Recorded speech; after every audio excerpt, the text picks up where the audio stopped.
Hello students, मैं आदित्य और आप सभी को मेरा YouTube channel Aditya physics classes Basantpur में स्वागत है। आइए आज हम लोग जानते हैं इलेक्ट्रोस्टैटिक का दूसरा भाग, स्थिर वैद्युतिकी का दूसरा भाग। यदि ये वीडियो आपको अच्छा लगे तो इसे लाइक, सब्सक्राइब और अपने दोस्तों के बीच शेयर जरूर करिएगा। तो आइए हम लोग इसे शुरू करते हैं। इसके पिछले वीडियो में हम लोग ने आवेश के प्रकार तथा इसके मात्रक के बारे में हम लोग ने जाना था, और आज हम लोग को जानना है आवेश के गुण के बारे में, अर्थात प्रॉपर्टीज ऑफ लाइट के बारे में। ठीक है, तो आइए हम लोग इसे शुरू करते हैं। तो देखिए, सबसे पहले जो होता है आवेश जो होता है, अगर हम देखें तो आवेश अदिश राशि होता है। ठीक है, तो इसका सबसे पहला हम गुण क्या लिख सकते हैं कि आवेश जो होता है अदिश राशि होता है। ठीक है, पहला गुण हम क्या लिख सकते हैं कि आवेश अदिश राशि होता है। अदिश राशि होता है। ठीक है, इट इज स्केलर क्वांटिटीज। दूसरा जो होता है आवेश मुख्य रूप से दो प्रकार के होते हैं। ठीक है, यह दो प्रकार के होते हैं। यह दो प्रकार के होता है। दो प्रकार के होता है। ठीक है, पहला धनावेश, दूसरा ऋणावेश। ठीक है, तो आवेश के सबसे पहला गुण हम लोगों ने क्या जाना कि आवेश अदिश राशि होता है। दूसरा गुण हम लोग क्या लिख सकते हैं कि यह दो प्रकार के होते हैं, पहला धनावेश, दूसरा ऋणावेश। ठीक है, जबकि इसका तीसरा गुण हम लोग क्या लिख सकते हैं कि देखिए, समान आवेशों के बीच प्रतिकर्षण, अर्थात सजातीय आवेशों के बीच क्या होता है प्रतिकर्षण होता है, और विपरीत आवेशों के बीच अर्थात विजातीय आवेशों के बीच क्या होता है आकर्षण होता है। ठीक है, तो हम लोग इसके तीसरा गुण क्या लिख सकते हैं, तो देखिए, समान आवेशों के बीच, समान आवेशों के बीच प्रतिकर्षण तथा विपरीत आवेशों के बीच, विपरीत आवेशों के बीच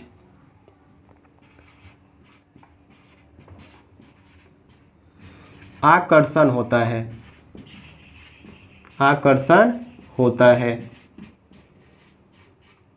ठीक है, समान आवेशों के बीच प्रतिकर्षण और विपरीत आवेशों के बीच क्या होता है आकर्षण।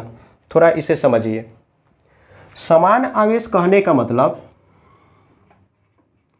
समान आवेश का मतलब होता है सजातीय आवेश। सजातीय आवेश। ठीक है, लाइक चार्ज। और लाइक चार्ज अर्थात सजातीय आवेश हम लोग किसे कहेंगे, तो धनावेश और धनावेश या ऋणावेश और ऋणावेश, ये क्या कहलाते हैं सजातीय आवेश कहलाते हैं। ठीक है, तो समान आवेशों के बीच क्या होता है प्रतिकर्षण। कहने का मतलब, अगर इन दोनों आवेशों को हम एक दूसरे के करीब लाकर रखेंगे तो ये आवेश इसको प्रतिकर्षित करेगी, तो ये भी इस आवेश को क्या करेगी प्रतिकर्षित करेगी। ठीक है, उसी प्रकार ये ऋणावेश है तो ये भी क्या है ऋणावेश है। इस कारण से हम लोग इसको बोलते हैं सजातीय अर्थात समान आवेश। ठीक है, लाइक चार्ज के नाम से भी हम लोग जानते हैं। तो इन दोनों आवेश को भी एक दूसरे के करीब जब लाकर हम लोग रखेंगे तो इन दोनों के बीच भी क्या होगा प्रतिकर्षण होगा। ठीक है, जबकि असमान आवेशों के बीच, असमान आवेशों के बीच अगर देखा जाए, ठीक है, असमान आवेश को हम लोग विपरीत आवेश के नाम से भी जानते हैं। विपरीत आवेश। ठीक है, विपरीत आवेशों के नाम से भी हम लोग इसको जानते हैं। इसे हम चाहे तो ऑनलाइक चार्ज भी कह सकते हैं। ठीक है, इसे हम लोग क्या कह सकते हैं ऑन लाइक चार्ज। तो ऑनलाइक जो चार्ज होते हैं, ऑनलाइक चार्जों के बीच कहने का मतलब असमान आवेश हम किसे कहेंगे, तो धन आवेश और ऋण आवेश, या ऋण आवेश और धन आवेश, ये दोनों जो आवेश है, ये दोनों आवेश और ये दोनों आवेश कौन से आवेश है? तो इसको हम लोग बोलते हैं असमान आवेश या विपरीत आवेश बोलते हैं। ठीक है, जब इन दोनों आवेशों को एक दूसरे के करीब लाकर रखते हैं तो ये दोनों एक दूसरे को क्या करते हैं? आकर्षित करते हैं। ठीक है, तो हम लोगों ने क्या जाना कि समान आवेशों के बीच क्या होता है? प्रतिकर्षण, या इसी को हम लोग बोलते हैं विकर्षण होती है। ठीक है, तथा विपरीत आवेशों के बीच क्या होती है? आकर्षण होती है। ठीक है, तो हम लोगों ने यहाँ पे देखा कि समान आवेशों के बीच क्या होती है? प्रतिकर्षण होती है, जबकि असमान आवेशों के बीच क्या होती है? आकर्षण होती है। ठीक है, तो इस तरह से हम लोगों ने इसका तीसरा गुण जाना। ठीक है, इसकी चौथा गुण हम लोग क्या लिख सकते हैं? तो थोड़ा ध्यान दीजिए, आवेश योगात्मक होता है। आवेश क्या होता है? योगात्मक होता है। ठीक है, तो इसका चौथा गुण हम लोग क्या लिख सकते हैं कि यह योगात्मक होता है। और इसका पांचवा गुण हम लोग क्या लिख सकते हैं कि किसी पदार्थ की आवेश अवस्था बदलने से नहीं बदलती है। अर्थात कहने का मतलब, अगर कोई पदार्थ विरामावस्था में है और वह विरामावस्था से गतिशील अवस्था में आता है तो उसकी आवेश में कोई परिवर्तन नहीं होता है। तो इसका पांचवा गुण हम लोग क्या लिख सकते हैं कि पदार्थ को विरामावस्था से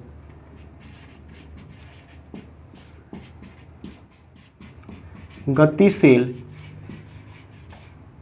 अवस्था में आने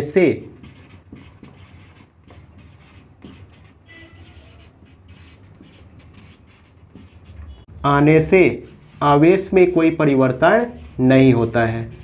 आवेश में कोई परिवर्तन नहीं होता है।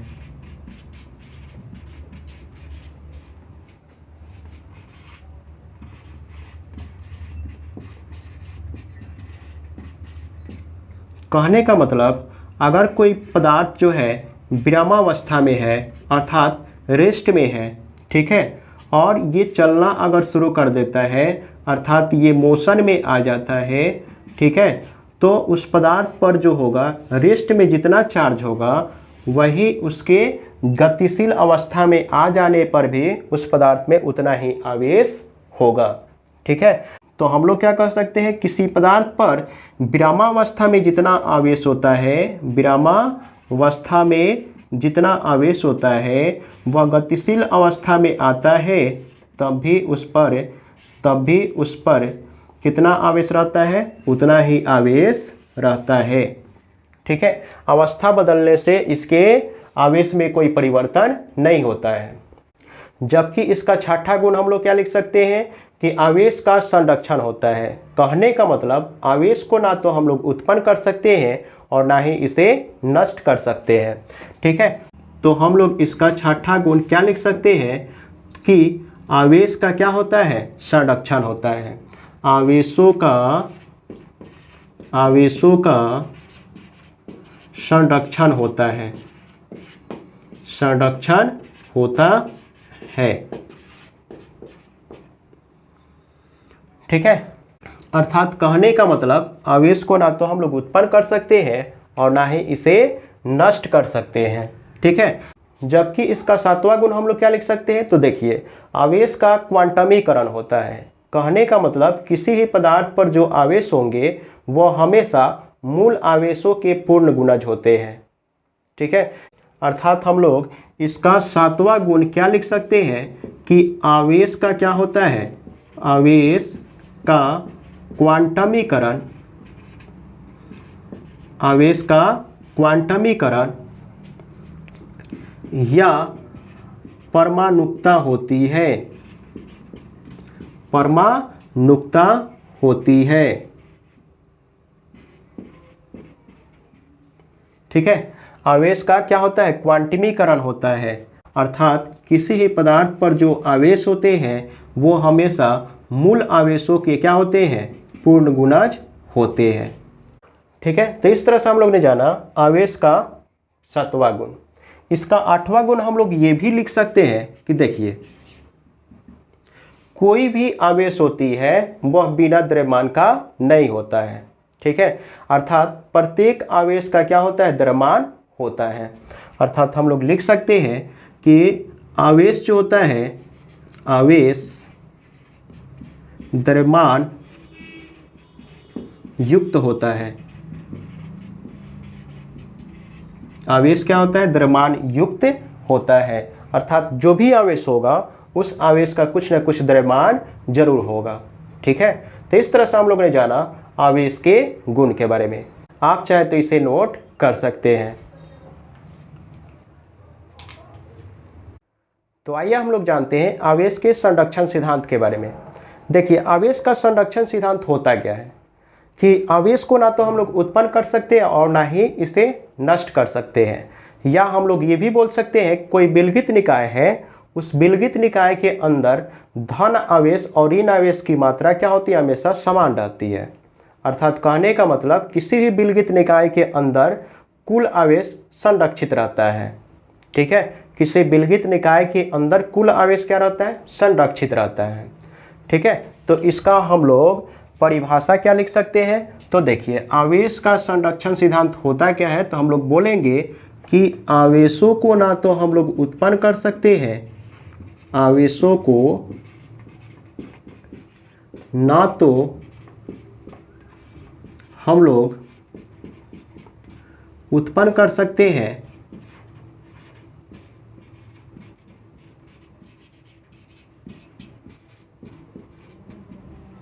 और ना ही इसे नष्ट कर सकते हैं। ठीक है, आवेशों को ना तो उत्पन्न किया जा सकता है और ना ही इसे नष्ट किया जा सकता है। ठीक है, जैसे में आप चाहे तो इससे समझ सकते हैं, जैसे में ध्यान दीजिए, जब यूरेनियम में 92,238 पर न्यूट्रॉन की जब बमबारी कराई जाती है, किसकी बमबारी कराई जाती है, न्यूट्रॉन की जब बमबारी कराई जाती है, तो इससे यूरेनियम 92,238 जो होता है 90 थोरियम 234 प्लस 2 हीलियम 4 में टूटता है। ठीक है, जब यूरेनियम 92,238 पर न्यूट्रॉन की बमबारी किया जाता है तो इससे यह 90 थोरियम 234 और 2 हीलियम 4 के रूप में टूटता है। ठीक है, तो इसका हम लोग प्रारंभिक अगर आवेश देखें, प्रारंभिक के आवेश अगर हम देखें तो प्रारंभिक आवेश कितनी है, 92 है। जबकि इसका अंतिम आवेश अगर हम लोग देखें तो इसका अंतिम आवेश देखिए कितना है, तो 90 प्लस 2 अर्थात 92। ठीक है, विखंडन होने से पहले इस पर कितना आवेश था, 92, और विखंडन के पश्चात भी इस पर कितना आवेश है, 92। उसी प्रकार से यूरेनियम 92 235 पर जब हम लोग न्यूट्रॉन की बमबारी कराते हैं तो इस तरह से ये 56 बेरियम 144 प्लस 36 क्रिप्टन 89 के रूपों में टूट जाता है। ठीक है, तो इसमें भी अगर हम देखें तो प्रारंभिक जो आवेश है कितना है, 92 है, और विखंडन के पश्चात इस पर कितना आवेश है, तो देखिए 6 6 12 और 5 3 8 अर्थात 9 92। और इसमें भी हम लोग देख रहे हैं कि यूरेनियम को विखंडित होने से पहले जो इस पर का कुल आवेश जो था, विखंडन के पश्चात भी इस पर का उतना ही आवेश है। तो हम लोग कह सकते हैं कि आवेशों को ना तो उत्पन्न कर सकते हैं और ना ही इसे नष्ट कर सकते हैं। और एक एग्जाम्पल समझिए, जैसे हमने क्या किया, एक कांच का छड़ ले लिया, ये किसका छड़ है, कांच का। ठीक है, और एक हमने ले लिया सिल्क ले लिया, क्या ले लिया, सिल्क है। ठीक है, और कांच को हमने क्या किया, सिल्क से रगड़ा। ठीक है, रगड़ने से पहले हम मान लेते हैं, देखिए इस पर 10 इलेक्ट्रॉन है। ठीक है, इस पर इलेक्ट्रॉनों की संख्या कितनी है, इलेक्ट्रॉन की संख्या किस पर, तो कांच पर 10 इलेक्ट्रॉन हम मान लेते हैं, और कांच पर प्रोटॉन की संख्या हम कितना मान लेते हैं, 10 ही मान लेते हैं। ठीक है, क्या है कि हम लोग जानते हैं किसी भी पदार्थ पर जितना धन आवेश होता है उतना ही ऋण आवेश होते हैं। ठीक है, उसी प्रकार हमने क्या किया कि सिल्क पर हमने मान लिया, सिल्क पर इलेक्ट्रॉन की संख्या हमने मान लिया कि इस पर इलेक्ट्रॉन कितना है 12 है और इस पर प्रोटॉन कितना है 12 है। ठीक है, और उसी प्रकार सिल्क पर हमने इलेक्ट्रॉन की संख्या कितनी मान ली 12, तो प्रोटॉन की भी संख्या कितनी होगी 12। प्रोटॉन की संख्या को हम शो कर रहे हैं, P से शो कर रहे हैं। अब देखिए रगड़ने से पहले अगर हम इस पर का कुल इलेक्ट्रॉनों की संख्या देखें, रगड़ने से पहले कुल अगर हम देखें कुल इलेक्ट्रॉनों की संख्या कितनी है, तो 10 इलेक्ट्रॉन प्लस 12 इलेक्ट्रॉन अर्थात 22 इलेक्ट्रॉन है। और उसी प्रकार प्रोटॉन की संख्या भी कितनी है 22 प्रोटॉन है। ठीक है, अब देखिए अब हम क्या करते हैं, इसको रगड़ते हैं। रगड़ने के बाद अब हम इसे क्या करते हैं, रगड़ते हैं। रगड़ने के पश्चात होता क्या है कि कांच से कुछ इलेक्ट्रॉन निकलकर किस में चला जाता है, तो सिल्क में। ठीक है, जिसके चलते कांच धनावेशित हो जाता है और सिल्क क्या हो जाता है ऋणावेशित। क्यों? क्योंकि सिल्क ने क्या किया, आवेश को ग्रहण किया, इलेक्ट्रॉन को ग्रहण किया, इसलिए सिल्क ऋणावेशित हो गया। और कांच ने क्या किया, इलेक्ट्रॉन का त्याग किया, इस कारण से कांच धनावेशित कहलाता है। ठीक है, तो कांच से मान लेते हैं क्या कि इसमें से 2 इलेक्ट्रॉन निकलकर किस में चला आया, तो सिल्क में चला गया। ठीक है, रगड़ने के पश्चात अगर हम देखें तो कांच से क्या हुआ, कांच से 2 इलेक्ट्रॉन निकला। कांच से कितना इलेक्ट्रॉन निकला, 2 इलेक्ट्रॉन निकला। ठीक है, और 2 इलेक्ट्रॉन निकलकर कहाँ चला आता है, तो सिल्क में चला आता है। तो इस तरह से अगर हम देखें तो इसमें इलेक्ट्रॉनों की संख्या 12 प्लस 2 कितना हो जाएगा, 14 इलेक्ट्रॉन हो जाएगा। ठीक है, जबकि अगर हम रगड़ने के पश्चात अगर कांच में इलेक्ट्रॉनों की संख्या देखें तो 10 में से 2 इलेक्ट्रॉन क्या हो गया, निकल गया। तो इस तरह से इसमें इलेक्ट्रॉनों की संख्या कितनी हो गई, 8 हो गई। रगड़ने के पश्चात कांच और सिल्क पर के कुल इलेक्ट्रॉनों की संख्या देखें तो देखिए 8 प्लस 14 कितना होगा, 22 इलेक्ट्रॉन। प्रोटॉन की संख्या कितनी होगी, 22 प्रोटॉन। अर्थात हम कह सकते हैं, देखिए कोई भी पदार्थ है, पदार्थ को जब हम लोग क्या करते हैं, रगड़ते हैं, तो रगड़ने से क्या होता है, आवेश की उत्पत्ति होता नहीं है, आवेश का स्थानांतरण होता है। अर्थात होता क्या है कि जब 2 पदार्थों को आपस में रगड़ते हैं तो एक पदार्थ से क्या होता है, कुछ इलेक्ट्रॉन निकलकर दूसरे पदार्थ में चला जाता है। ठीक है, तो इस तरह से हम लोग ने जाना कि देखिए इलेक्ट्रॉन का स्थानांतरण होता है, आवेश उत्पन्न नहीं होता है। इस कारण से हमने देखा कि आवेश का क्या होता है, आवेश को ना तो हम लोग उत्पन्न कर सकते हैं और ना ही इसे नष्ट कर सकते हैं, केवल इसका स्थानांतरण होता है। ठीक है, जैसे यहाँ भी हम लोग ने देखा कि क्या हो रहा था, यूरेनियम के नाभिक पर हमने न्यूट्रॉन से बमबारी कराया। बमबारी होने के पश्चात यूरेनियम के नाभिक जो होता है क्या होता है, विखंडित होता है। लेकिन विखंडित होने के पश्चात भी इस पर का कुल आवेश में कोई परिवर्तन नहीं होता है। ठीक है, तो यही कारण है कि आवेश का क्या होता है, संरक्षण होता है। ठीक है, तो इस तरह से हम लोग ने जाना कि आवेशों का संरक्षण सिद्धांत किसे कहते हैं। अब आइए हम लोग जानते हैं आवेश का क्वांटिमीकरण के बारे में। क्वांटाइजेशन ऑफ चार्ज क्या होता है, तो देखिए आवेश का क्वांटिमीकरण होता क्या है कि आवेश जो होता है, आवेश को संतत रूप में ना होकर एक असंतत पैकेट के रूप में उपस्थित होना आवेश का क्वांटमीकरण कहलाता है। ठीक है, आवेश को संतत रूप में अर्थात लगातार रूप में ना होकर के एक असंतत पैकेट के रूप में उपस्थित होना, असंतत पैकेट के रूप में उपस्थित होना क्या कहलाता, आवेश का क्वांटमीकरण।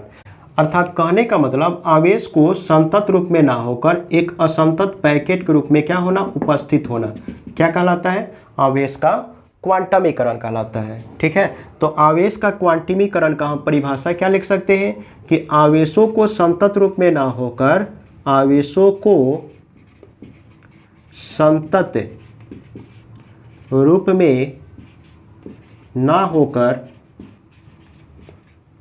एक असंतत पैकेट के रूप में, पैकेट के रूप में उपस्थित होना ही, उपस्थित होना ही आवेश का क्या कहलाता है? क्वांटमीकरण कहलाता है, क्वांटमीकरण कहलाता है। ठीक है, क्वांटाइजेशन ऑफ चार्ज कहलाता है। ठीक है, तो इस तरह से हम लोगों ने जाना कि आवेश का क्वांटमीकरण किसे कहते हैं।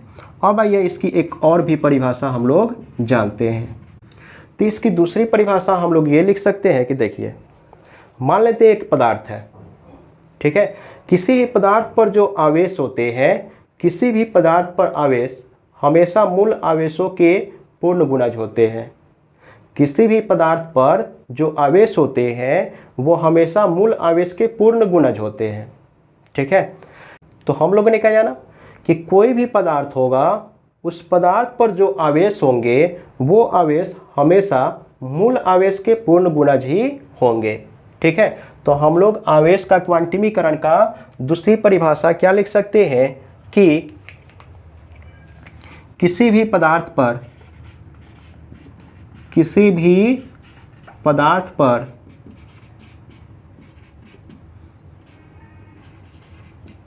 आवेश हमेशा मूल आवेश के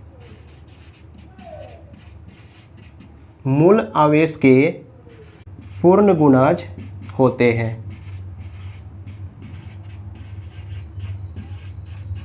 ठीक है, तो हम लोगों ने क्या जाना, किसी भी पदार्थ पर जो आवेश होते हैं वो हमेशा मूल आवेश के पूर्ण गुणज होते हैं। आइए हम लोग इसे समझते हैं। जैसे मान लेते हैं कि देखिए, यह एक पदार्थ है। ठीक है, ये क्या है? एक पदार्थ है। इस पदार्थ पर कितना आवेश है? Q। इस पदार्थ पर कितना आवेश है? Q। ठीक है, माना कि किसी पदार्थ पर Q आवेश है, Q आवेश है, तो Q जो होगा वो हमेशा मूल आवेशों के पूर्ण गुणज होगा। ठीक है, मूल आवेशों के हमेशा पूर्ण गुणज होगा। इसे हम लोग क्या बोलते हैं? मूल आवेश, मूल आवेश। ठीक है, तो हम लोगों ने क्या जाना कि किसी पदार्थ पर जो आवेश होते हैं, आवेश वो हमेशा मूल आवेश के क्या होते हैं? पूर्ण गुणज होते हैं। आप चाहे तो इसे दूसरे तरीके से भी समझ सकते हैं। जैसे ये जो पदार्थ होगा, इस पदार्थ पर जो आवेश होंगे वो हमेशा किस तरह से होंगे?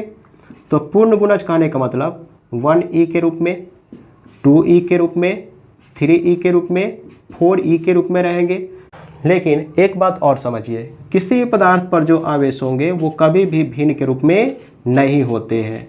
ठीक है, किसी भी पदार्थ पर जो आवेश होंगे वो कभी भी भिन्न के रूपों में नहीं होते, अर्थात ऐसे चार्ज किसी भी पदार्थ पर नहीं रहता है। ठीक है, किसी भी पदार्थ पर जो आवेश होते हैं वो हमेशा मूल आवेश के क्या होते हैं? पूर्ण गुणज होते हैं। ठीक है, जहाँ n क्या है?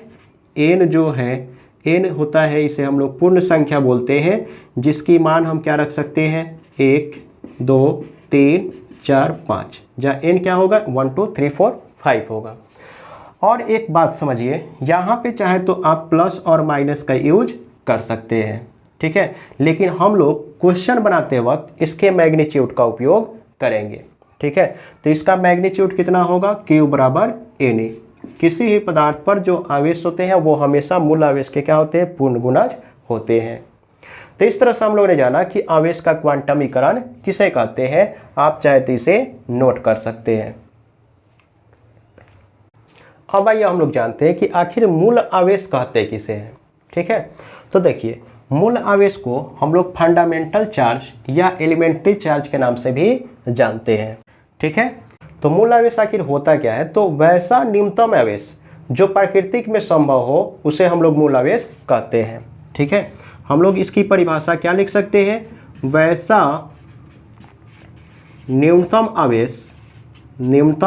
आवेश जो प्राकृतिक में संभव हो। ठीक है, उसे हम लोग